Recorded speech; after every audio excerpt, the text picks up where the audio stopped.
Hello বন্ধুরা, আশা করি সবাই ভালোই আছেন। আমি তো ব্লগ বানাই না, তবুও ভাবলাম যে আজকে একটু আপনাদের সঙ্গে কথা বলি। কারণ মুম্বাই আসার পরের থেকেই এখানে বাংলা কমেডি চ্যানেলটা বন্ধ হয়ে আছে, তো ভাবলাম কিছু না কিছু ঢেলেই যাই। তো চলো, আমি সকাল সকাল বেরোলাম একটু চিকেন আনার জন্য। বাজারে যাব, বাজার বলতে একদম মার্কেটে তো যাব না, তার আগেই পাওয়া যায়। সঙ্গে আমার ছেলে এবং মেয়ে, এরাও পিছনে লেগেছে যাওয়ার জন্য। এখানে অনেক বাচ্চারা খেলা করে। এটা হচ্ছে আমার বাড়ির বাইরে, এই সামনেই রোড। এখানে ছোট রাস্তা, একটু আগাইলেই একটা ছোট হাইওয়ে পাওয়া যায়, সেখান থেকে আমরা ওই হাইওয়ে ধরে বাজারে পৌঁছে যাব। তো বাচ্চারা একটু কুত্তা দেখে একটু ভয় পাচ্ছিল।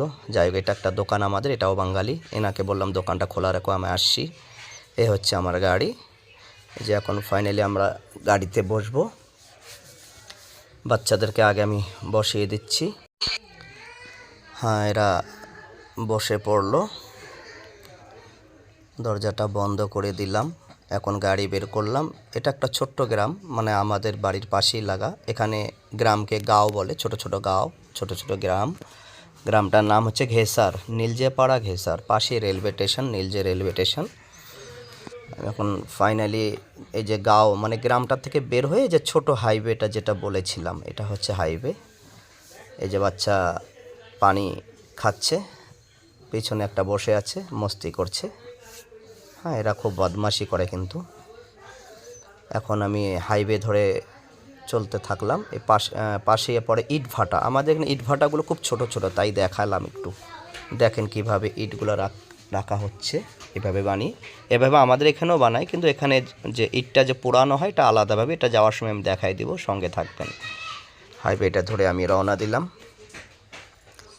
বেশি একটা দূর না, 1 থেকে 1.5 মিনিটের রাস্তা। আমি যেহেতু ভিডিও বানাচ্ছি, এজন্য গাড়িটা একটু ধীরে চালাচ্ছি, কারণ বেশিটা স্পিডে চালানোটা ঠিক না। দুটো বাচ্চা আছে, আর যেহেতু আমি এক হাত দিয়ে চালাচ্ছি গাড়িটা, এক হাতে আমার মোবাইল। এই যে বাচ্চা দেখেন কীরকম মস্তি করছে।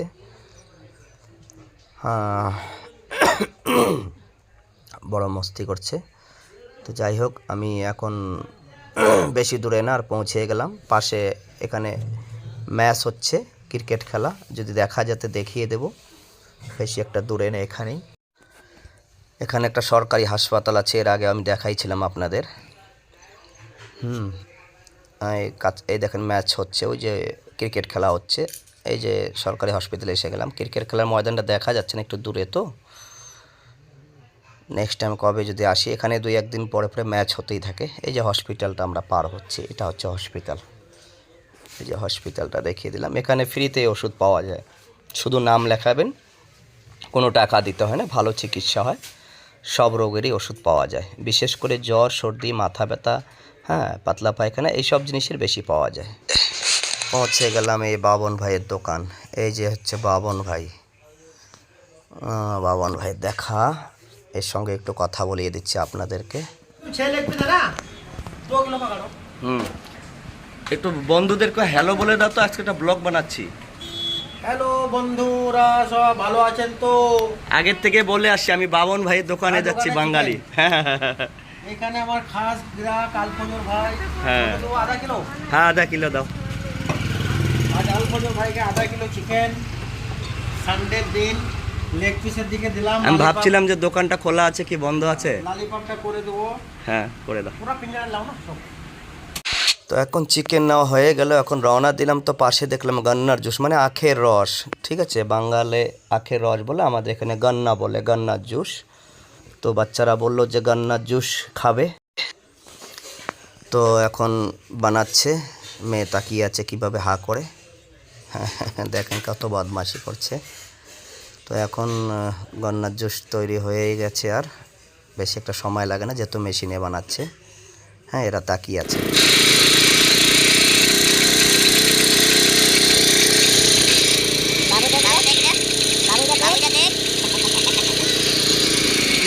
इनको अभी फेमस कर दूंगा ना।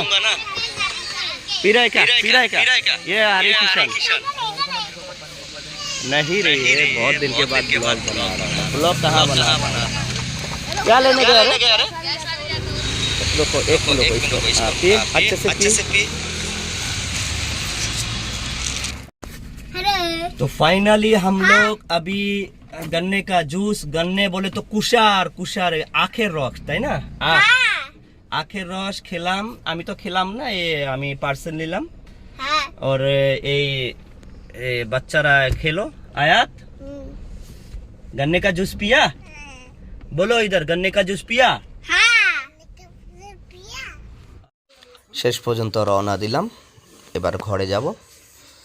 খুব তাড়াতাড়ি আসলাম, মানে আমার বাড়ির থেকে এই যে দোকানটায় আসলাম, দোকানের একটু আগে মার্কেটটা ছিল। আজকে রোববার, অনেকটা দোকান বন্ধ আছে, আর সন্ধ্যাবেলা বেশি জাঁকজমক হয়ে থাকে, সানডে এমনি তো বন্ধই থাকে। ঘরের পাশে এসে গেলাম। ঘর থেকে বেরোলে মোটামুটি 3 থেকে 4 মিনিট সময় 4 হুইলারে। আমি ধীরে ধীরে চালাচ্ছি, বাচ্চাগুলো আছে, এক হাতে চালাচ্ছি বলে। এখন ওই যে ইটভাটাটা বলছিলাম, ইটভাটার কাছে চলে আসলাম। এই যে বাচ্চা এটা একটু শরীরটা খারাপ, বসে আছে চুপচাপ। এই পাশে এখন ইটভাটা আমি পৌঁছে গেলাম। ইটভাটা এখানে ছোট ছোট অনেক, একটা তো নয় অনেক। এই দেখেন ইটভাটাটা পৌঁছালাম। ইটগুলো আমাদের এখানকার মতনই শুকাইতে দেয়, কিন্তু এখানে পোড়ানোটা অন্যরকম হয়। এই যে পোড়ানোটা আমি খুব যেহেতু গাড়ি চালাচ্ছি, এই যে যে যে দেখা যাচ্ছে এটা হচ্ছে পোড়ানো। এইভাবে করে কয়লা দিয়ে আগুন লাগিয়ে দেয়, এইভাবে জ্বালায়। তো যাই হোক, আর কথা বলবো না, আবার নেক্সটে যদি কোনো ভিডিও বানাইতে পারি তো আপনাদের সঙ্গে আবারও দেখা হবে। ভালো থাকবেন সবাই, চলো বাই।